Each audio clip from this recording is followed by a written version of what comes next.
स्वयं भगवान कह रहे हैं कि उस परमेश्वर की शरण में जा, उसके लिए उन संतों के पास जा जो तत्वदर्शी हो।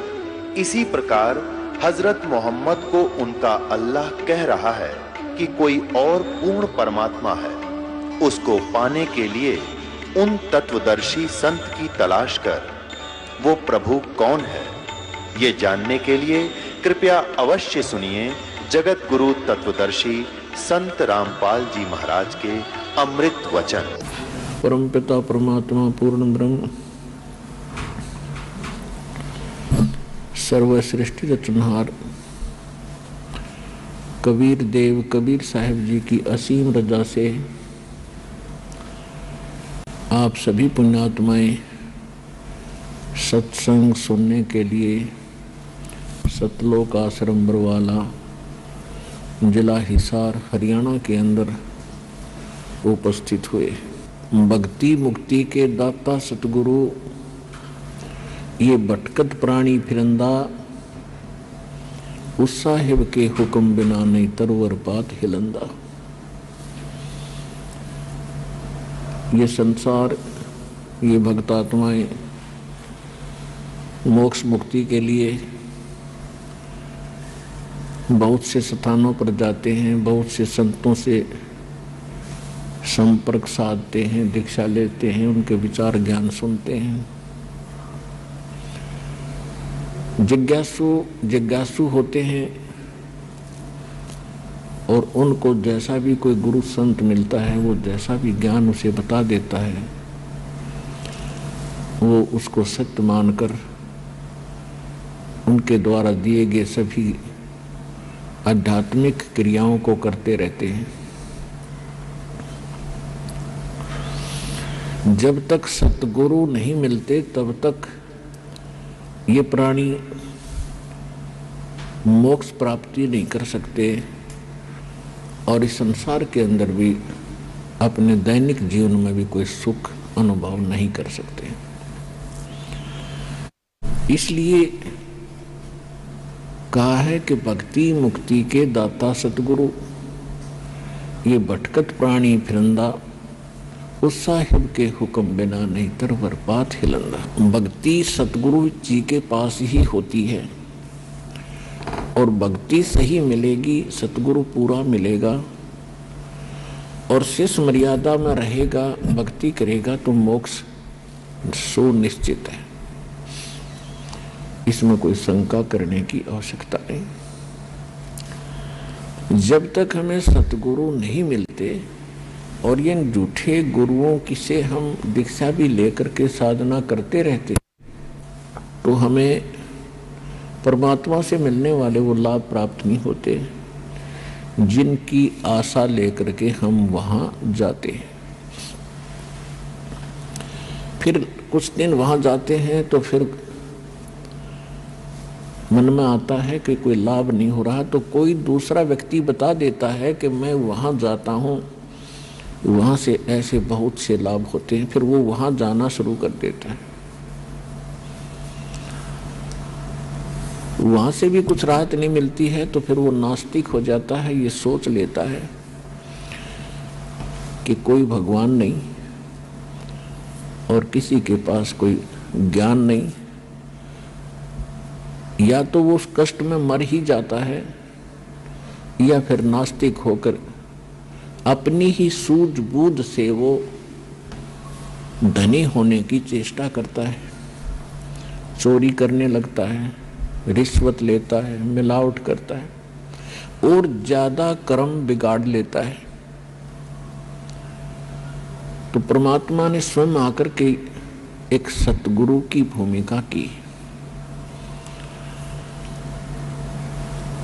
और उन्होंने ये यथार्थ ज्ञान, यथार्थ भक्ति विधि और सभी क्रियाएं बताई और सभी परहेज बताए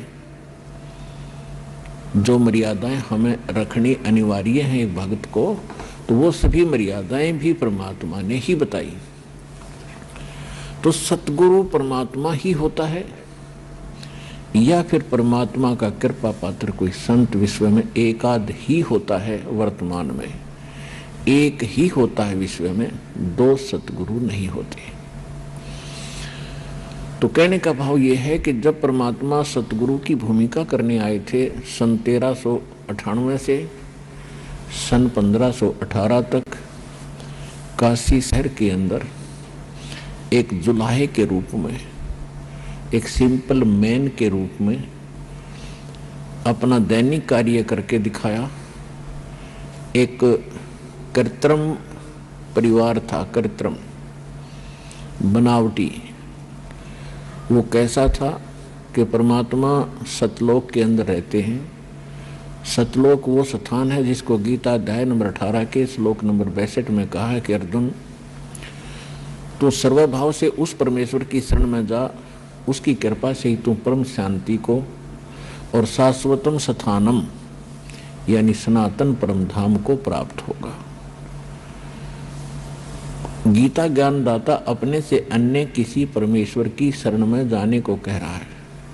तो वो परमेश्वर सतलोक में, शाश्वत स्थान में, सनातन परम धाम में रहता है और वहां से वो चलकर आता है यहाँ संसार के अंदर अपने ही जानकारी वो स्वयं बताने के लिए।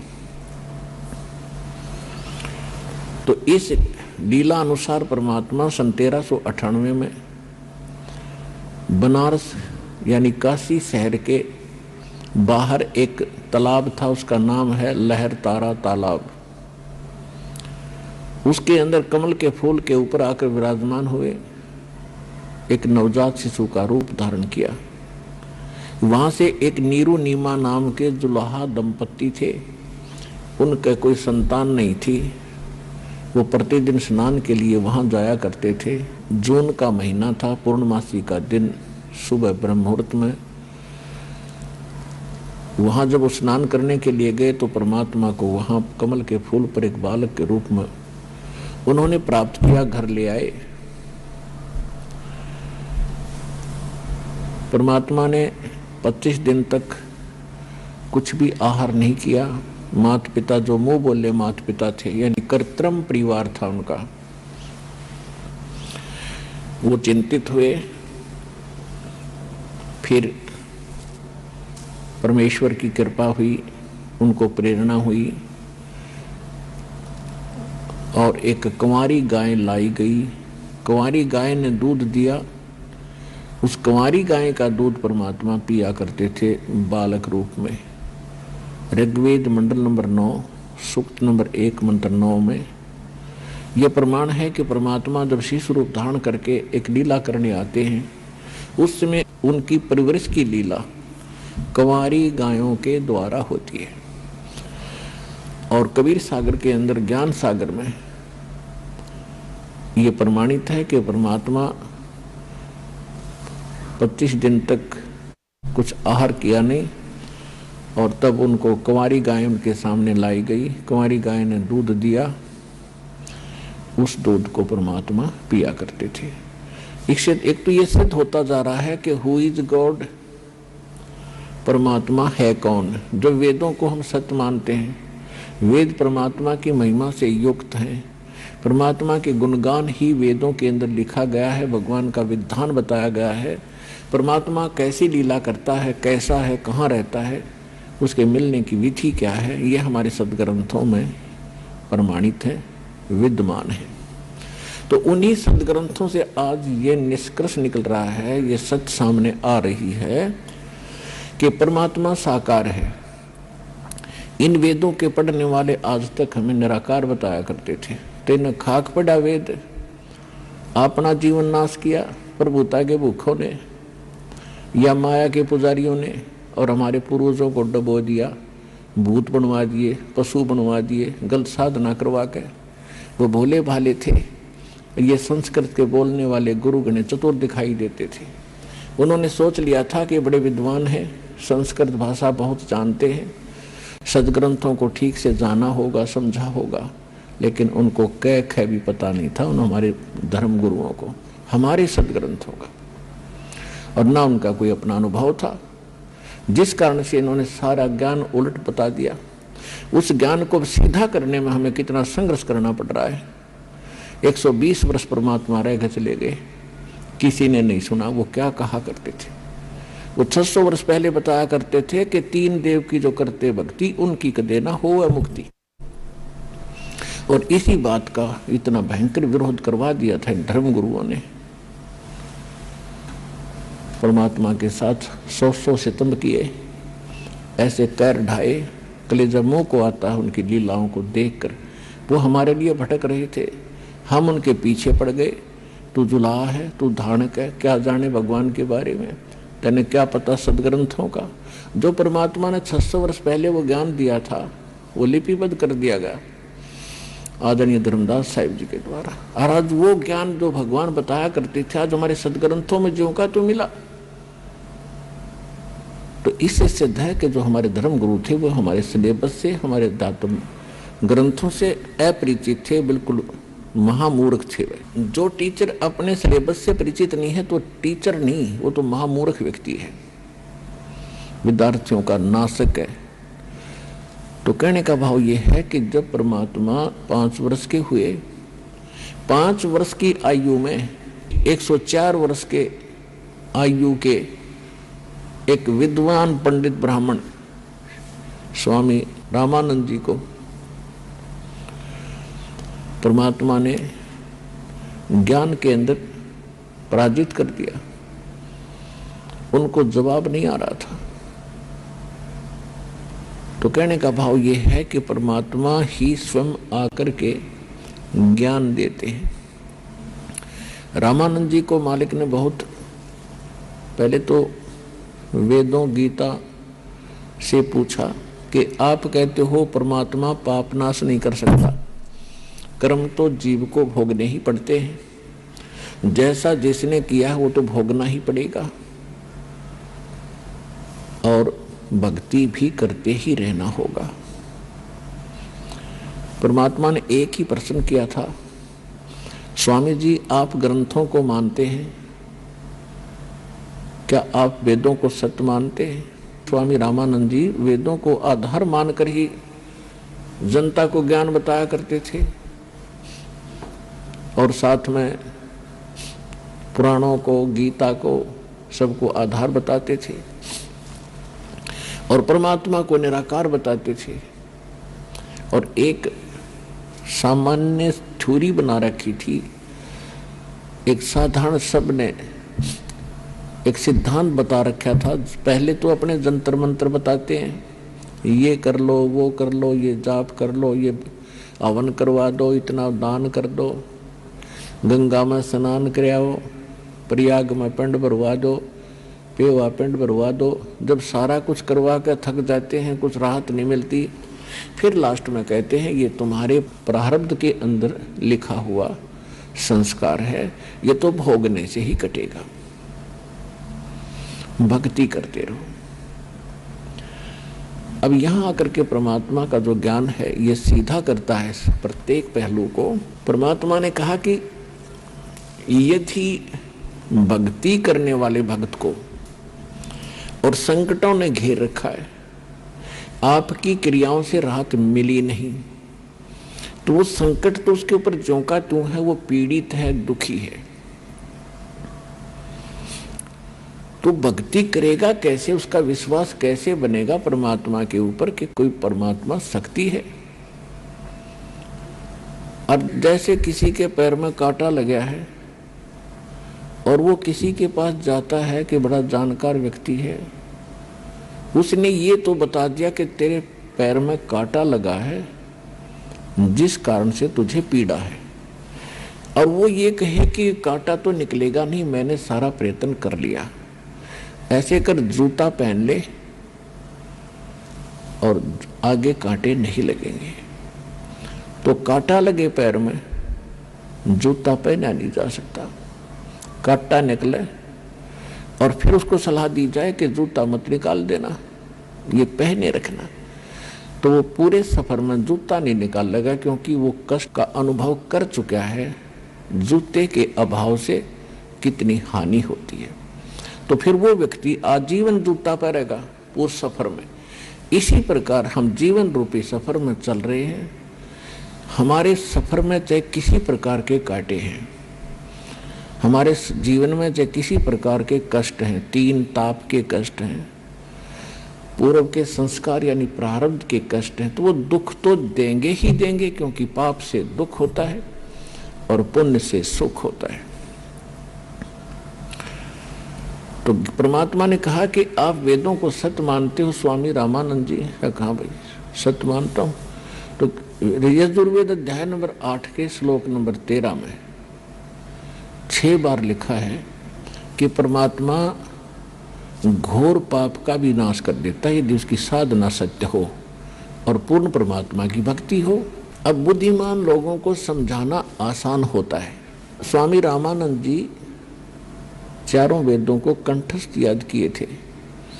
104 वर्ष की आयु हो गई थी। 16 वर्ष की आयु से उन्होंने संन्यास ले लिया था और ब्राह्मण के घर जन्म था, तो बचपन से ही वेदों, गीता और पुराणों का अध्ययन स्वाध्याय वो किया ही करते थे। उनको कंठस्थ याद था कि यजुर्वेद अध्याय नंबर 8 के मंत्र नंबर 13 में ऐसा ही लिखा है। तो ऐसे गर्दन हिला रहे थे स्वामी जी। तो फिर परमात्मा से उन्होंने पूछा कि जो साधनाएं हम बताते हैं इनसे कोई राहत हो नहीं रही और वेद कुछ और कहते हैं, हमारा अनुभव उन पर खरा नहीं है, इसका कारण क्या है? तो परमात्मा ने कहा आपका इष्ट देव कौन है? परमेश्वर कबीर जी ने पूछा कि आपका पूज्य देव कौन है? स्वामी जी ने कहा कि मेरा पूज्य देव भगवान विष्णु है और इनके समांतर हम भगवान शंकर और गणेश, दुर्गा आदि को भी आदर से और पूज्य ही मानते हैं। लेकिन मैं वैष्णव साधु हूँ, वैष्णव पंथ से जुड़ा हूँ, मेरा इष्ट विष्णु जी है। विष्णु जी सतगुण है? परमात्मा ने पूछा। कहा सतगुण कहो और चाहे विष्णु जी कहो, एक ही है, ठीक है। तो परमात्मा ने कहा आप विष्णु जी, ब्रह्मा जी, शिव जी को क्या मानते हो? स्वामी जी ने कहा कि ब्रह्मा जी की जन्म मृत्यु होता है, इनकी आयु 100 वर्ष की है, ये फिर पुनः जन्म ले लेते हैं, तुरंत उसी रूप में आ जाते हैं जैसा उनको अज्ञान पढ़ा रखा था, सुन रखा था। लेकिन भगवान शंकर और भगवान विष्णु ये अजरो अमर है और भगवान विष्णु ही 3 लीला करता है। रजोगुण युक्त होकर ये सृष्टि रचते हैं, सतोगुण युक्त होकर के ये पालन करते हैं और तमोगुण युक्त होकर के ये संहार कर देते हैं। ये स्वयं ही सब कार्य करते हैं। ये अजरो अमर है, अविनाशी है।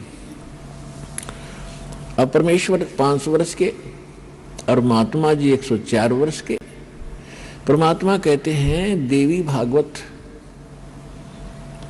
3रा स्कंद, उसमें आप पढ़ कर देखिएगा। अब वर्तमान के अंदर तो दास आपको बताएगा, सचित्र मोटा टाइप, गीता प्रेस गोरखपुर से प्रकाशित, पृष्ठ 123 के ऊपर लिखा है। विष्णु जी कहते हैं तुम शुद्ध स्वरूपा हो, अपनी माँ दुर्गा को तुम शुद्ध स्वरूपा हो, ये सारा संसार तुम्ही से उद्भासित हो रहा है। मैं ब्रह्मा और शंकर आपकी कृपा से विद्यमान है। हमारा तो जन्म और मृत्यु होता है, आविर्भाव और तिरोभाव होता है। हम नित्य नहीं हैं, हम अविनाशी नहीं हैं, आप ही नित्य हो, प्रकृति देवी हो। फिर भगवान शंकर कहते हैं कि भगवान विष्णु के बाद उत्पन्न होने वाले ब्रह्मा भी जी भी तो आपके ही पुत्र हैं, तो फिर मैं भी तो आपका ही बेटा हुआ। आगे काफी प्रकरण है इसके अंदर। तो परमात्मा ने कहा कि आप कहते हो इनके जन्म मृत्यु नहीं है, अरे इनके देखो ये खुद कहते हैं हम तो जन्मते और मरते हैं, हमारी माता दुर्गा है। और पिता कौन है इनका? अब वो तो बता ही चुके थे कि इनका कोई माता नहीं, कोई पिता नहीं। तो परमात्मा ने कहा मोती मुक्ता दर्शत नाही, ये जग है सब अंदरे। दिखत के तो नैन चश्म इनका फेरा मोतिया बंदरे। ये दिखे जब बड़े विद्वान संस्कृत को याद कर रखा कंठस्थ, सारा 2-2 घंटे संस्कृत में भाषण देते रहते हैं और कह का पता नहीं तुम्हें अपने सदग्रंथों के बारे में। इसके लिए बताया कि जिसको मोतिया बंद हो जाता आंखों में, उनकी आंखें बड़ी स्वस्थ दिखाई देती हैं, लेकिन उनको दिखता कुछ नहीं, वो नपट अंधे होते हैं। इसी प्रकार इन ऋषि महर्षियों और इन आचार्यों गुरुओं पंडितों के बारे में कबीर साहब कहा करते थे कि मोती मुक्ता दर्शत नाही, ये जग है सब अंदरे। दिखत के तो नैन चश्म इनके फेरा मोतिया बंदरे। संस्कृत भाषा को बोलते हैं तब तो ऐसा लगता है जैसे बड़े विद्वान होंगे, और जब इनके अंदर की तलाशी ली जाती है, इनसे प्रश्न किया जाता है, ये चौड़े में फेल हो जाते हैं। ये नपट अंधे हैं, आंखों वाले अंधे हैं, इनको ज्ञान नहीं। तो परमात्मा ने कहा कि फिर आपने ये पढ़ा क्या स्वामी जी? अब स्वामी जी कति टूट गए। देखो, साधु संत भक्त परमात्मा के लिए ही प्रयत्नशील होते हैं। जो भक्त हैं उनको भी भगवान की तलाश है, इसलिए वो किसी गुरु के पास गए हैं। और गुरु जो पद पे प्राप्त बैठा है वो भी तो भगवान के लिए ही घर से निकला है, उसने प्रयत्न प्रारंभ किए हैं तो परमात्मा के लिए किए हैं। आज ठीक है वो गुरु पद पर बैठ गया और बहुत से यशस्वी हो गए हैं, तो उसने पुनः विचार करना पड़ेगा, क्योंकि उसको परमात्मा की आवश्यकता है। यदि उसका मार्ग गलत है तो आज भी ठीक किया जा सकता है उसको, और यदि आज भी ठीक नहीं करेगा अभी अपने अभिमानवश, तो वो दूना दोषी होगा। वो इस कैटेगरी का होगा कि जानबूझ साची तजय करे झूठ तने, और ताकि संगत है प्रभु सौपन में बिना दे।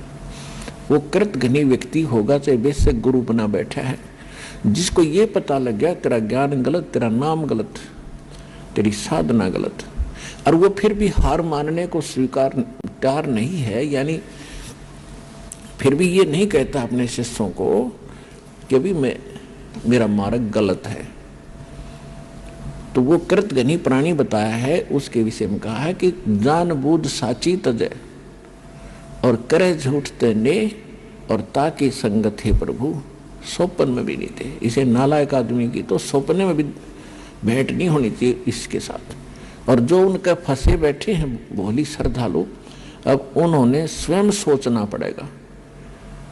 अगर वो गुरु होगा और भगवान की खोज में होगा तो पहले वो कहेगा अपने शिष्यों को, क्योंकि जो दास ज्ञान देता है सबसे पहले खटक उन गुरुओं को लगती है, क्योंकि उनके विषय में बोला जा रहा है कि उसका ज्ञान गलत, राधा स्वामी पंथ का ज्ञान गलत, उनके नाम गलत, उनकी साधना गलत।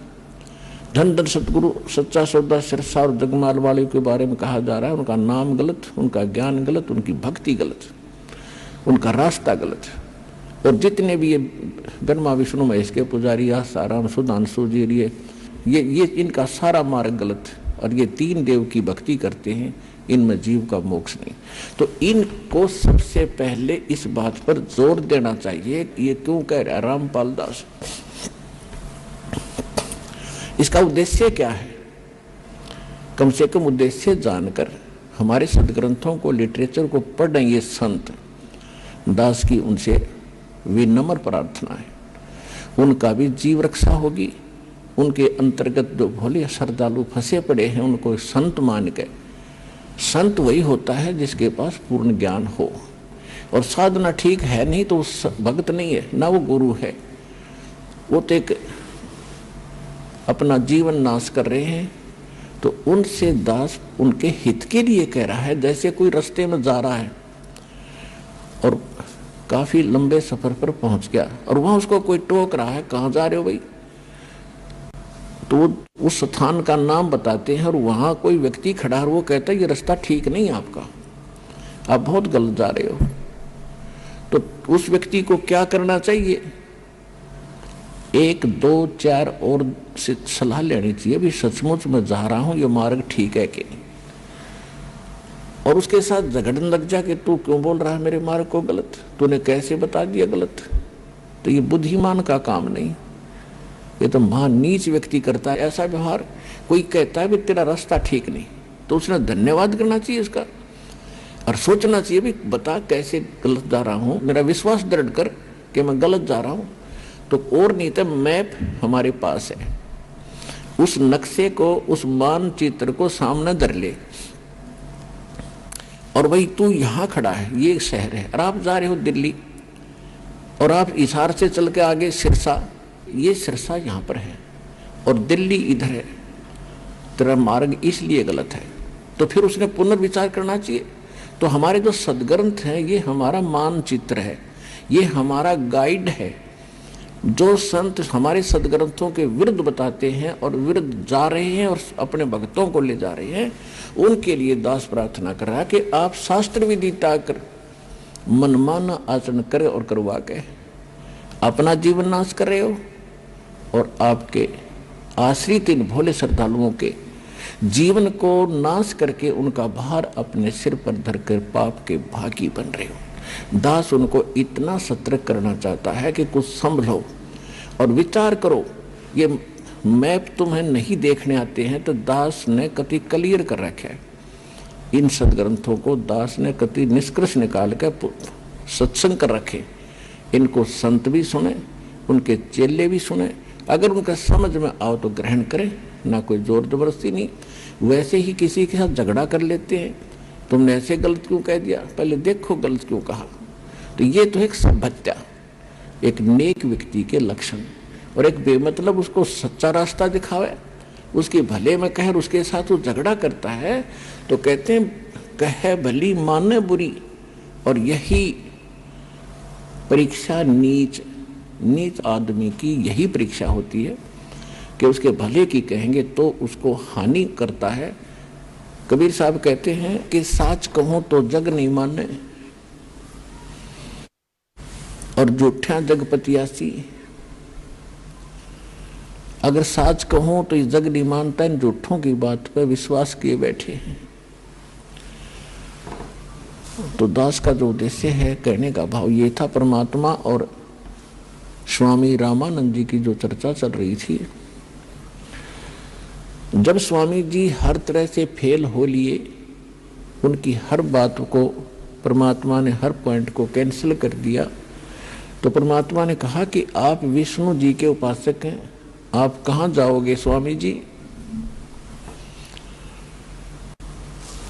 अब स्वामी रामानंद जी कहते हैं कि मैं स्वर्ग लोक में जाऊंगा।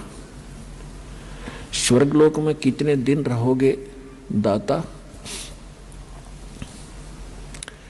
अब विद्वान पुरुष थे, तुरंत मान गए, श्रेष्ठ बता दिया कि जब तक मेरे पुण्य या भक्ति कर्म जो मैं कर रहा हूं, साधनाएं, ये पुण्य मेरे साथ रहेंगे तब तक मैं रहूंगा स्वर्ग में।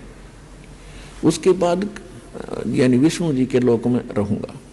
परमात्मा बोले जब आपके पुण्य समाप्त हो जाएंगे स्वामी जी, फिर कहाँ जाओगे। फिर स्वामी जी ने कहा कि पता नहीं कहाँ जाना होगा।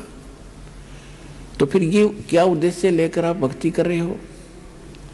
उसके बाद परमात्मा कहते हैं मैं बताता हूं आप कहाँ जाओगे। यहां पर आपकी जो साधना आप कर रहे हो, ब्रह्म तक की साधना, पर ब्रह्म तक की साधना, एक पार ब्रह्म यानी पूर्ण परमात्मा को छोड़कर अन्य जिस भी देव को इष्ट मानकर आप भक्ति करते हो, उनको क्या लाभ होगा। किया हुआ वर्क डन मिलेगा, किया कर्म प्राप्त होगा। और यहां दोनों कर्म बनते हैं, पुण्य कम बनते हैं, पाप घने बनते हैं। ये अक्षित्र ऐसा है। जैसे पृथ्वी ऊपर पग जो धारे, करोड़ जीव एक दिन में मारे। एक दिन में करोड़ों जीवों को मारकर आप घर बैठते हो, किस लिए, अपने पेट के लिए। तो यहां दोनों कर्म आपके सुरक्षित हैं, पुण्य भी और पाप भी। पुण्य भी ऐड होते हैं, जुड़ते चले जाते हैं पुण्यों में, और पाप जुड़ते चले जाते हैं पापों में। तो यहाँ पाप घने होते हैं, पुण्य कम होते हैं। पुण्य तो करने से होते हैं, पाप स्वतः होते हैं। श्रीमद् भगवद गीता अध्याय नंबर 16 के श्लोक नंबर 23 और 24 में कहा है कि जो शास्त्र विधि को त्याग कर मनमाना आचरण करते हैं, मनमाने मंत्र जाप करते हैं, मनमानी पूजाएं साधनाएं करते हैं, नकली गुरुओं के पास जाकर भक्ति कर रहे हैं, उनको न तो कोई सुख हो सकता और न उनकी गति हो सकती और न उनको कोई सिद्धि हो प्राप्ति होगी। अर्थात यूजलेस, व्यर्थ गति, जीवन नाश हो रहा। आज आप देख रहे हो पूरे विश्व में,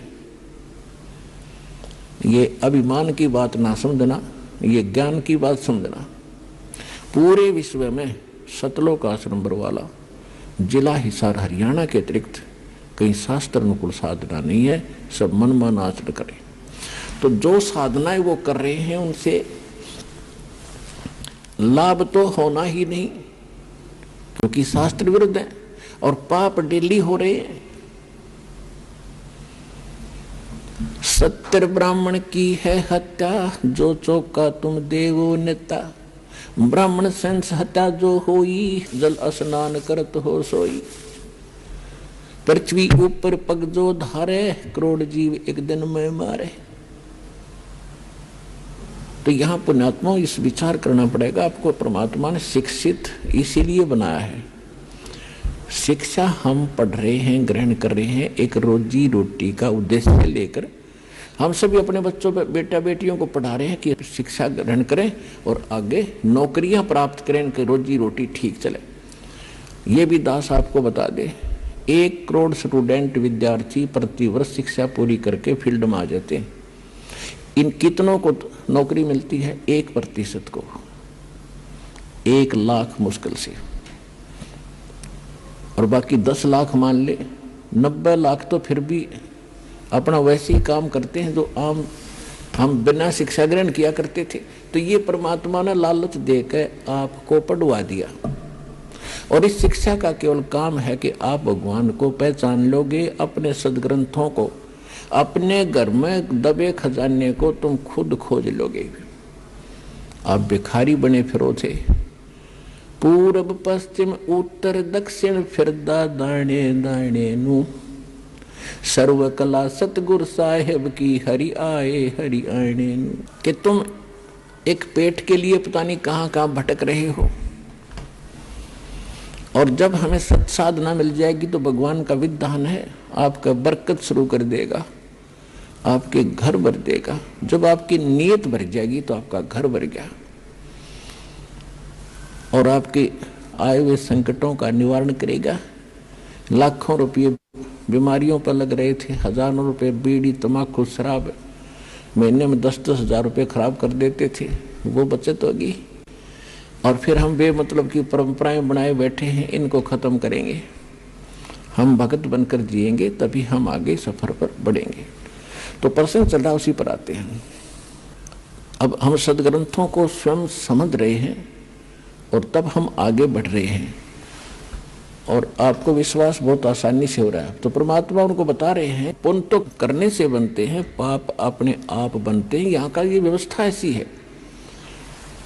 आपको बता दिया कि आप सुबह से लेकर शाम तक पेट के लिए या वैसे किसी कामवश जाते हो, तो एक दिन में हजारों जीवों को मारकर उनका पाप अपने सिर धर लेते हो, वो आपके बैड अकाउंट में। आपने पुण्य क्या किया सारा दिन में, हिसाब लगा लो। और करते हो तो शास्त्र विरुद्ध त्याग का मनमाना आचरण करते हो, उसका विशेष बेनिफिट आपको मिलना नहीं। तो वो थोड़ा बहुत पुण्य करते हो, कहीं छोटा मोटा कोई भंडारा कर दिया, पक्षियों को पशुओं को कोई दाना वगैरह डाल देते हो, छोटी मोटी कोई धर्मशाला प्याऊ बनवा दी, या कहीं कोई भंडारा कर दिया, कंबल बांट दिए, ये छोटे मोटे पुण्य हैं।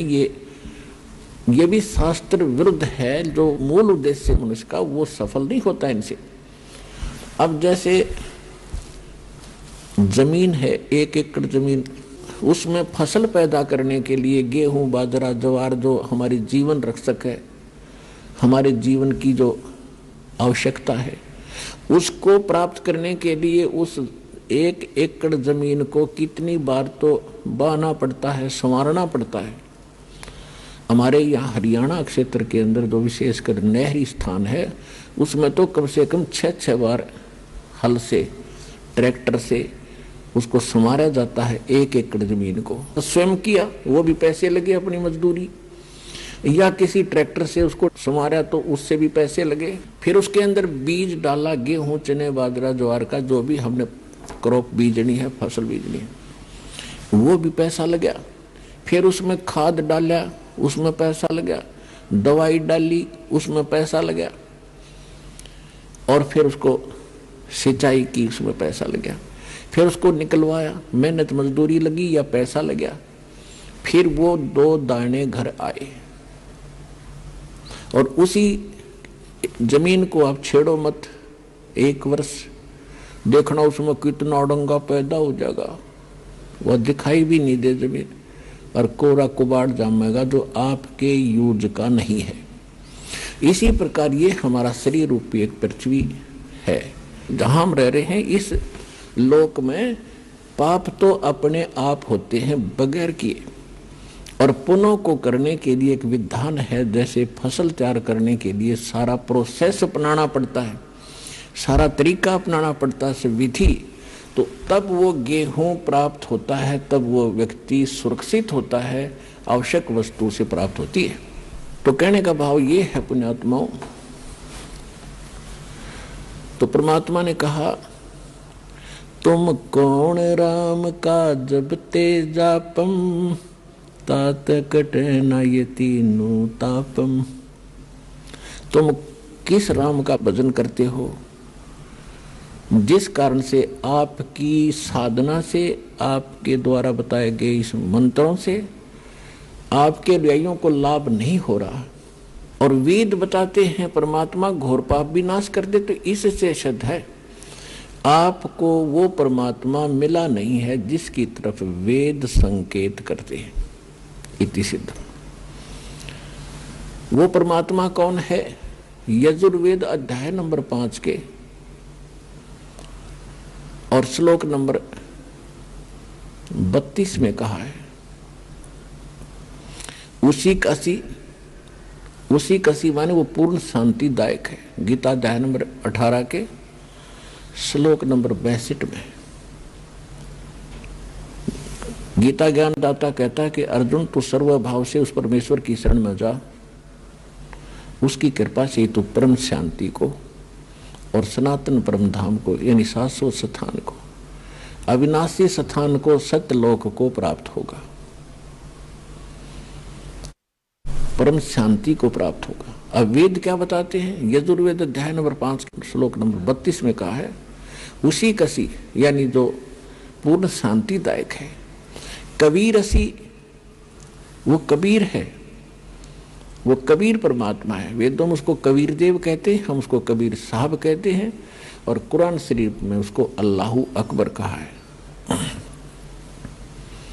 वो कबीर असी, बमभारी असी, वो कबीर परमात्मा है जो बमभारी माने बंधनों का, अरी माने शत्रु, जो बंधनों का शत्रु है।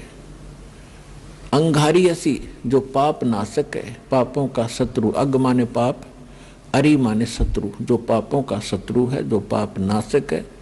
और बमभारी जो कर्म बंधनों, जो हमारे, क्योंकि हम संस्कार से यहाँ फंसे हैं, हमारे संस्कार यहाँ पर हैं, तभी हम उन संस्कारों से जन्म मृत्यु में लगे हुए हैं। कभी किसी से हमारा संयोग है, किसी के हम पुत्र बन गए, किसी की पुत्री बन गए, किसी के पति बने, किसी की पत्नी बने। तो ये संस्कार हमारे जो हैं, इनके कारण हम बंद में हैं, और ये काल की बंद है, कैद है, बंदी गृह है। तो फिर परमात्मा खुद बताते हैं कि बंदी छोड़ हमारा नामम, अदर अमर है अस्थिर ठामम। अमर करूं सतलोक पठाऊं, ताते बंदी छोड़ कहाऊं। अमर करूं, तुम्हें यहाँ सदा के लिए सुखी कर दूंगा, जन्म मृत्यु से रहित कर दूंगा, तुम्हारे सब पापों का नाश करूंगा, सब संस्कार और बंधन यहाँ से समाप्त कर दूंगा, इसलिए मैं बंदी छोड़ कहलाता हूं। अनंत कोट ब्रह्मांड में बंदी छोड़ कहाँ आए, सो तो एक कबीर हैं जो जननी जने नमाए। आदरणीय गरीबदास साहिब जी गांव छुरानी जिला झज्जर वाले हरियाणा वाले को परमात्मा मिले थे। 10 वर्ष की आयु थी तब उनकी। किसान के घर जन्म था। जाट जाति में खेतों में अपना पशु चरा रहे थे, गव्वें चरा रहे थे। वहां परमात्मा आए सतलोक से, जैसा उनके नियम में है। अच्छी आत्माओं को मिलते हैं, उनको अपने ज्ञान से परिचित कराते हैं, सतलोक ले जाते हैं। सतलोक ले जाकर के आदरणीय गरीबदास साहिब जी को वापस छोड़ा। उनको मृत जान करके शमशान घाट पर रख दिया था, चिता के ऊपर रख दिया था। जब चिता के ऊपर वो सचेत हुए, उठ कर चले, तो उनको आभास हुआ कि सचमुच मैं कहीं और देश में गया था। अन्यथा वो सोच बैठते, घर पर स्वप्न होता तो सोचते मैं स्वप्न देखकर आया हूं। घर में हाहाकार मचा था, रिश्तेदार इकट्ठे हो गए थे और उनको चिता के ऊपर रख दिया गया था। तब उनको सचमुच वो एकदम दृश्य सारे सत्य महसूस हुए और परमात्मा ने उनके अंतःकरण में वो यथार्थ ज्ञान योग उनका खोल के और वो फीड कर दिया था। यथार्थ ज्ञान उनके अंदर भर दिया था। परमात्मा के ज्ञान से, परमात्मा के से प्राप्त दिव्य दृष्टि से गरीबदास साहिब जी ने फिर बताया, अनंत कोटि ब्रह्मांड का एक रति नहीं भारे, सतगुरु पुरुष कबीर हैं ये कुल के सिरजनहार। यानी हमारे सदग्रंथ बताते हैं कबीर इज गॉड। आंखों देखा वो महापुरुष बताते हैं Kabir is God. Who Kabir, वो कौन कबीर? अनंत कोट ब्रह्मांड का एक रति नहीं भारे, सतगुरु पुरुष कबीर हैं ये कुल के सिरजनहारे। हम सुल्तानी नानक तारे दादू को उपदेश दिया, जात जुलाहा भेद न पाया वो काशी माहे कबीर हुआ। अब स्पष्ट भी कर दिया कि हु कबीर, जो काशी में जाति जुलाहा धानक रूप में रहा करते थे, वो है वो भगवान सिरजनार राजा था इराक देश का। उसको और आदरणीय दादू साहिब जी को, आदरणीय नानक साहिब जी को हम सुल्तानी नानक तारे और दादू को उपदेश दिया, जात चुलाहा भेद नहीं पाया वो काशी माहे कबीर हुआ। अब स्पष्ट कर रहे हैं गरीबदास साहिब जी के मुझे पार किया, दादू साहिब जी को पार किया, नानक जी को पार किया। अब दादू साहिब जी को परमात्मा ऐसे ही मिले थे जैसे गरीबदास साहिब जी को मिले थे। 7 वर्ष की आयु थी, जंगल में बच्चों में खेल रहे थे। एक साधु संत यानी जिंदा महात्मा का रूप बनाकर परमात्मा वहां आए, बच्चों से एक बात की, दादू जी को वहां लेकर गए, आत्मा को सतलोक के अंदर ऊपर के सब ब्रह्मांड दिखाए। दादू जी 3 दिन और 3 रात तक बेहोश रहे, अचेत रहे। सारे नगर में हाहाकार मच गई, गांव के अंदर रिश्तेदार इकट्ठे हो गए। ना मर रहा है, ना जी रहा है, ना खा रहा है, ना पी रहा है, कोमा के अंदर चला गया। अब सांस चल रही है, मृत भी नहीं कह सकते। तीसरे दिन परमात्मा ने उनको आत्मा को वापस छोड़ दिया। तब उठकर उन्होंने कहा था, जिन मुझको निज नाम दिया सोए सतगुरु हमार, दादू दूसरा कोई नहीं ये कबीर सिरजनहार। तो वहां वो नौकरी करते थे एक राजा के घर, नवाब के यहाँ मोदी खाने में। नानक जी प्रतिदिन स्नान करने के लिए जाते थे। जो सुल्तानपुर के साथ से एक नहर बह रही है, दरिया नदी, वहाँ एक घाट बना हुआ था, वहाँ स्नान करने जाते थे। वहां परमात्मा उनको 2 बार मिले। आइए अब हम उन श्रद्धालुओं के अनुभव जानते हैं जो जगत गुरु तत्वदर्शी संत रामपाल जी महाराज जी से दीक्षा प्राप्त कर चुके हैं तथा उनके द्वारा बताए गए भक्ति मार्ग पर चल रहे हैं। जी नमस्कार। नमस्कार जी। जी क्या नाम है आपका? दर्शना। दर्शना जी कहाँ से आए हो आप? मैं बठिंडे से आई हूँ। दर्शना जी, संत रामपाल जी महाराज जी से जुड़ने से पहले आप क्या भक्ति साधनाएं करते थे? मैं बहुत सारी भक्ति करती थी। पहले तो जो नरड़ पीर है उसकी मानता करते थे हम, और उसके बाद सच्चा सौदा से हम 6 साल जुड़े पांचों जी घर के, 6 साल तक उनकी भक्ति करी। उसके बाद निरंकारी जो दिल्ली में है 3 साल तक हमने उनकी भक्ति करी। उसके बाद जो जिसको परमात्मा बंदी छोड़ सतगुरु रामपाल जी महाराज पढ़ पढ़ के बताते हैं भाई जो ये दुर्गा है यही अष्टंडी है, उसको हम बड़ी माई बोलते थे, उसकी भी भक्ति करते थे। और शिव जी के व्रत भी करती थी मैं, वीरवार के भी करती थी मैं, बहुत कुछ करती थी। हम मस्या भी लिकाड़ते थे, और जो ये पूछा लिकाड़ने वाले उनके पास भी जाते थे, वो ये कहते थे भाई तुम्हारे घर में पितर रहता है, वो तेरे बेटे के साथ रहता है। तो मैं ये भी डरती थी भाई मेरे बेटे को कोई नुकसान ना हो जाए, भाई मेरे बेटे के साथ रहता है ये पितर। तो मैं डरती हुई उसकी भी समाधि बना वो घर में बना रखा था, उसकी भक्ति करती थी, कलश रख रखी थी, और मस्या भी लिकाड़ते थे, उसको कपड़े भी देते थे होली दिवाली को पहनने के लिए, भाई आप मेरे बेटे को नुकसान मत पहुंचाना। और बहुत सारी दिक्कतें थी, गरीब घर की थी, मैं गरीब घर में आई थी, बहुत सारी दिक्कतें वहां भी उठाई थी, यहाँ भी उठाई थी। मैंने आपकी जिंदगी में कभी भी सुख नहीं देखी दुख के अलावा। आपने अपनी सारी जिंदगी देवी देवताओं की भक्ति की है, 2 गुरु भी आपने बनाए हैं। आपको संत रामपाल जी महाराज जी के बारे में कैसे पता चला? संत रामपाल जी महाराज के बारे में ऐसे पता चला, एक दिन मेरा भाई जैतो मंडी से हमारे घर आया तो वो हमारे सामने ने ब्यास वाला है, उनको नाम ले रखा है, उनके घर वो ज्ञान चर्चा परमात्मा की कर रहा था, ज्ञान चर्चा परमात्मा कर रहा था। हमने नहीं पता संत रामपाल जी महाराज की ज्ञान चर्चा करी जा रहे थे, तो हमने नहीं पता भी वो क्या बातें कर रहे क्या नहीं। तो वो ऊपर नहीं आने दिया उसको, तो वो उठ के वहां से और हमारे घर आ गया। जिस घर में मैं जोत लगाती थी, मैंने 3-4 जोतें लगा रखी थी। एक तो बड़ी माई की लगा रखी थी जिसको बोलते हैं हम, उसकी 4-4 जोतें लगा रखी थी। उस घर में वो आ गया, उसी घर में हम बैठे थे। वो आके मंदिर को देख के कहने लगा भाई दर्शना ये 4-4 जोतें किसकी लगा रखी है, और कम से कम 30-35 रुपया का खर्चा करती होगी रोज की रोज, तेल का और देसी घी का। मैंने उससे बोला मैं ऐसे नहीं बोलते भाई ये भगवान है। उसने ये बोला अभी कौन कहते हैं ये भगवान है, ये भगवान नहीं है, भगवान तो कोई और है, और वो भगवान यही है अपने साथ है, वो कहीं भी नहीं है।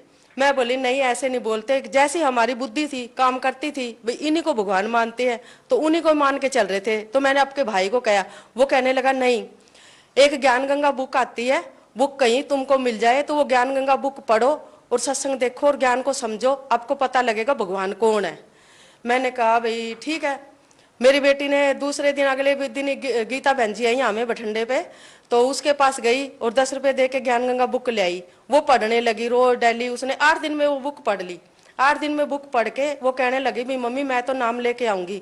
मैंने कहा मैंने सुन रखा था भाई बहुत कुछ करना पड़ता है, सारा कुछ छोड़ना पड़ता है। वो कहने लगी भाई कुछ भी हो भाई इस बुक को पढ़ के कोई भी ये सोचेगा भाई मैं नहीं रुकूं। संत रामपाल जी महाराज के आश्रम में, सतलोक आश्रम में, और वो चली गई तो वहां जाके उन्होंने सत्संग सुना। सत्संग सुन के उनने नाम दाम लिया, नाम दाम लेके प्रसाद लेके अगले दिन वो जब घर आई तो वो मेरे को सुनाने लगी, चर्चा करने लगी भाई वहाँ ऐसे दिल लगा, ऐसे वहाँ खाने को मिलता है, ऐसे वहाँ सुविधा है और वहाँ शांति मिलती है। मेरा तो दिल नहीं कर रहा था आने को, वहीं रहने को दिल करता है। वो ऐसे ऐसे बातें करने लगी, मेरे को भाई सुनाने लगी। फिर वो मेरे को बताने लगी भाई ज्ञान गंगा बुक में जो ये पुठा दरखत है इसको ऐसे दे रखा है। मेरे को भी समझाने लगी, रोज डेली मेरे को समझाती, तो मेरे भी समझ में थोड़ा थोड़ा आने लगा। तो मैंने क्या किया, मैंने उनके आगे देवी देवताओं के आगे मत्था टेका और ये बोला भाई अगर आप भगवान हो तो मेरे को दर्शन देना रात को, तो मैं तुम्हारी जोत लगाऊंगी, नहीं मैं आज के बाद तुम्हारी जोत नहीं लगाऊंगी। मैंने मंदिर के पर्दा लगा दिया। 15 दिन तक मैं देखती रही, मैंने किसी ने दर्शन नहीं दिया, किसी ने आके ये नहीं कहा भाई तैने हमारी बेटा जोत क्यों नहीं लगाई। तो मैं ये सोच गई भाई सही बात है ये भगवान ही नहीं है शायद। उसके बाद मैंने अपनी बेटी से कहा भाई परमात्मा के बंदी छोड़ सतगुरु रामपाल जी महाराज के आश्रम में मेरे को भी लेके चलना।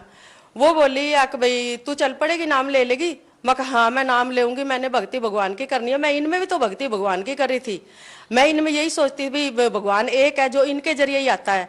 भाई कोई भी कहता है, बड़े लोग ये कहते हैं भाई किसी भी रूप में आ सकता है, भगवान तो एक ही है लेकिन वो किसी भी रूप में आ सकता है। तो मैं इसीलिए इनकी भक्ति तब कर रही थी मैं। तो अब जब पता चल गया भगवान कोई और है तो मैं भी आपके साथ चलूंगी। वो बोली भी मैं हाजिरी लगाने जाऊंगी, तू मेरे साथ चल पड़ना। मैंने सर जी सारा सामान उठाया मंदिर का, जो मूर्ति इमारती सब थी, सब मैंने गट्टे में डाली। जो मैं मस्या लिकारती थी, कहते थे ये पुच्छा लिकारने वाले, भाई तुम्हारा पितर तुम्हारे घर में रहता है, तुम्हारे बेटे के साथ रहता है वो मोटरसाइकिल पे।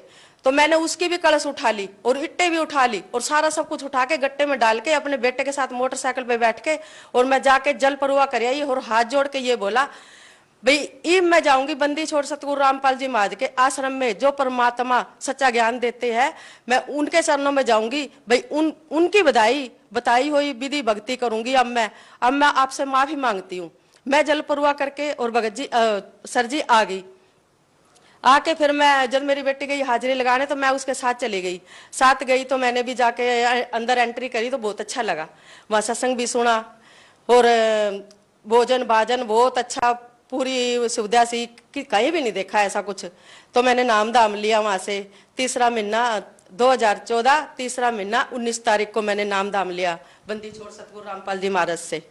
बहन जी, जैसा कि आपने बताया कि आपने अपने जीवन में इतनी सारी पूजाएं की, एक समय में आप 4-4 जोत लगाते थे, तो फिर संत रामपाल जी महाराज जी से नाम दीक्षा लेने के बाद उन प्रेत आत्माओं ने आपको कोई नुकसान पहुंचाने की कोशिश की? नहीं, क्योंकि बंदी छोड़ सतगुरु रामपाल जी महाराज मेरे घर में खुद आ गए थे।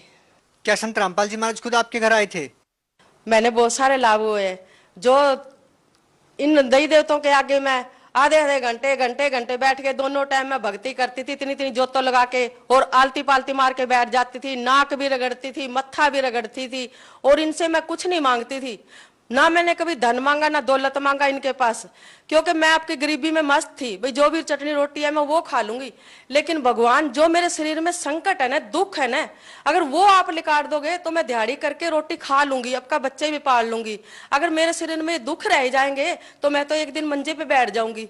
मेरे घर में गरीबी है, मेरे बच्चे कहाँ से मेरे पे पैसे लगाएंगे, और कहाँ से मैं आपके बच्चे पालूंगी, कहाँ से मैं कुछ करूंगी।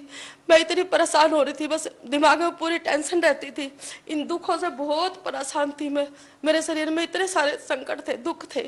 क्या क्या कष्ट थे आपको? 14 साल हो गए थे।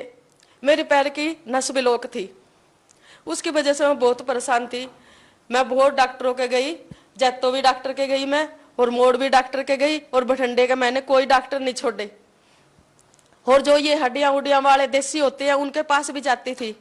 एक के पास गई, वो हमारी रिश्तेदारी में थे, उसने बोला, अब बेटा मैं तेरे को सच बताऊं, भाई तेरी है ना ये नस ब्लॉक हो रही है, और इस नस का इलाज कहीं भी नहीं है, ये तो तू मरेगी ना, तेरे साथ ही जाएगा ये रोग। उस दिन के बाद मैंने डॉक्टरों के जाना छोड़ दिया। भाई मेरे घर में गरीबी है, मैं पैसे फिर क्यों लुटाऊं जब मेरे आराम ही नहीं आएगा, तो जब मेरे ये दुख ही साथ जाएगा। और दूसरी तकलीफ मेरे ये थी, 25 साल हो गए थे, मेरे बावासिर थी। उस बावासिर से मैं बहुत परेशान थी।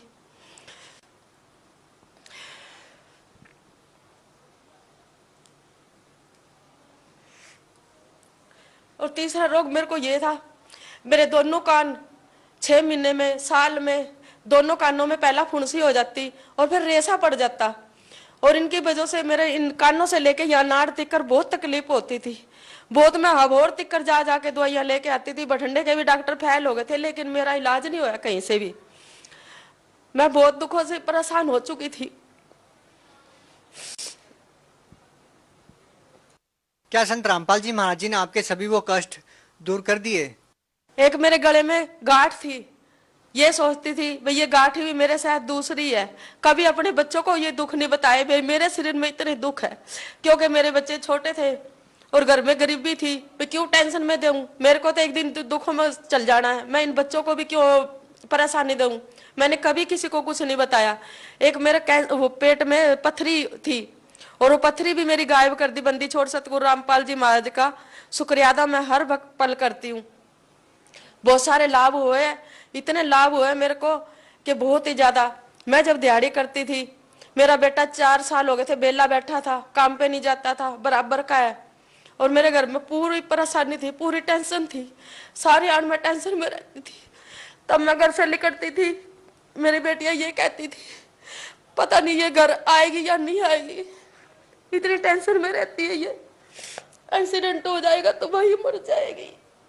बहुत सारी परेशानी थी मेरे घर में, इतनी गरीबी थी कि मैं दिहाड़ी करती थी, तो मैं जहाँ दिहाड़ी करती थी वहां से पहले ही महीने के पैसे ला के खा लेती। लेकिन मेरे घर में सब्जी 3-3 दिन भी निकल जाते थे, सब्जी नहीं मेरे घर में बन पाती थी। तो बंदी छोड़ सतगुरु रामपाल जी महाराज ने इतनी दया करी इतनी कृपा करी है हमारे पे कि आज हम हमारे घर में जो मैं कमा के लाती हूँ उसी में इतनी बरकत होती है कि पता नहीं कहाँ से खाना बनता है और कहाँ से किस तरह के टाइम पास होता है, पता ही नहीं लगता। पैसे भी जुड़ते हैं। और हमारा घर इतना नीचा था कि बहुत ज्यादा कि सीवर का पानी हमारे घर में बढ़ता था। और एक दिन हमने बंदी छोड़ सतगुरु रामपाल जी महाराज से, जिसको लोग कहते हैं जेल में है, वहां हमने अरदास लगाई, भाई परमात्मा इस तरह हम परेशान होते हैं, बारिश आती है, सारा सीवर का पानी हमारे घर में घुस जाता है और हमारे पास पैसे नहीं है, लेकिन हम ये चाहते हैं भाई थोड़ा सा हमारा घर ऊंचा हो जाए तो हम इस गंदगी से बच जाए। बंदी छोड़ सतगुरु रामपाल जी महाराज ने कहा कि बेटा बेफिक्र होके और आप ये थोड़ा सा जो है सुधार लो।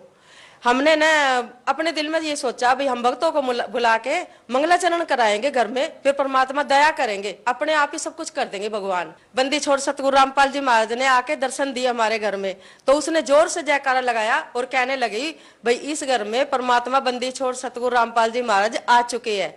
तो हमने सबने दंडवत प्रणाम करी, भाई ये परमात्मा ये घर आप ही का है, आप ही नहीं करना जो भी कुछ करना है, हमने तो कुछ नहीं करना मालिक, हम तो सीधे साधे बच्चे हैं आपके।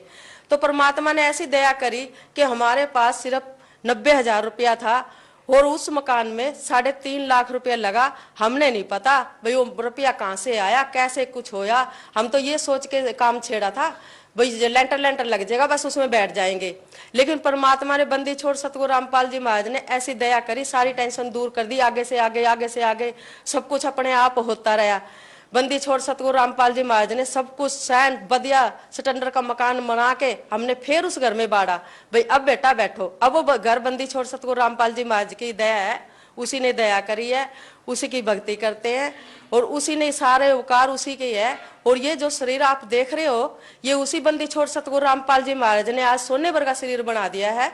आज मैं जहां मर्जी इन पैरों पे सारे दिन रात और दिन फिर भी सकती हूँ, क्योंकि मेरे को कोई अच्छा नहीं है, कोई तकलीफ नहीं है। बहन जी, आप भगत समाज को क्या संदेश देना चाहते हैं आप? मैं भगत समाज को यही संदेश देना चाहती हूँ, ये इतने से ही लाभ नहीं है, मेरे लाभ तो बहुत सारे हैं, अगर मैं सुनाती रहूंगी तो खत्म नहीं होंगे। इतने इतने चमत्कार देखे हैं मैंने, अपने मिनट में मैंने चमत्कार देखे हैं। इस भगवान बंदी छोड़ सतगुरु रामपाल जी महाराज की महिमा है और ये भगवान है, यही परमात्मा है। तो बंदी छोड़ सतगुरु रामपाल जी महाराज के सत्संग देखो, वहां जाके अपना नाम दाम ले सकते हो, अपना कल्याण करा सकते हो। जी धन्यवाद। बंदी छोड़ सतगुरु रामपाल जी महाराज की जय।